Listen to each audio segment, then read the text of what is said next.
Sur 200 médias américains, 194 avaient soutenu Hillary Clinton. Le scrutin de mardi 8 novembre s'est achevé sur la victoire surprise de Donald Trump. La veille de l'élection présidentielle encore, tous les analystes prédisaient le sacre d'Hillary Clinton. Une surprise. Donald Trump a conquis la Maison-Blanche, assurément.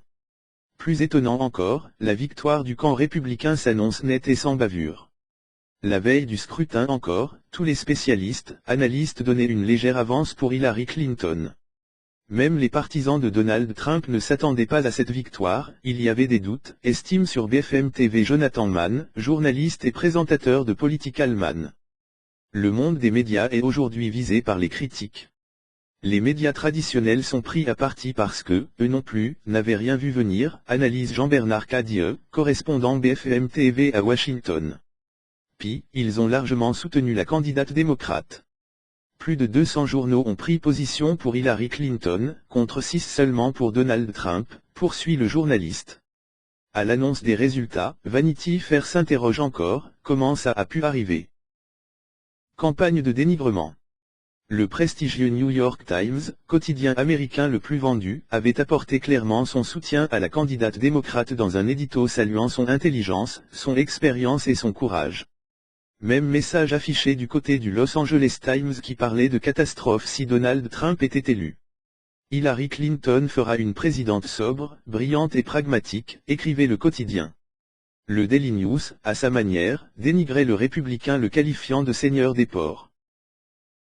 L'élection est truquée par des médias corrompus et biaisés qui soutiennent Hillary la véreuse, lançait encore Donald Trump en octobre dernier.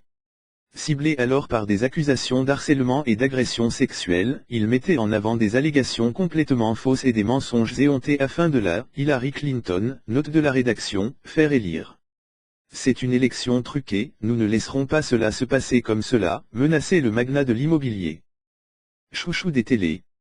Jusqu'au dernier moment, les médias ont été dans le viseur des supporters de Donald Trump.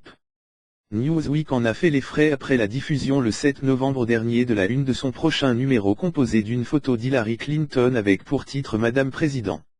Accusé de vouloir influencer le scrutin, le magazine avait dû publier la version alternative en cas de victoire de Donald Trump. Si la candidate démocrate bénéficiait du soutien des journaux américains, Donald Trump est lui apparu comme le candidat de la télévision. En janvier et septembre, 822 minutes de temps d'antenne sur les 3 principales chaînes ont été consacrées à la campagne républicaine, contre 386 pour la campagne d'Hillary Clinton, selon une étude réalisée par l'Institut Tyndall Report, reprise par France Info.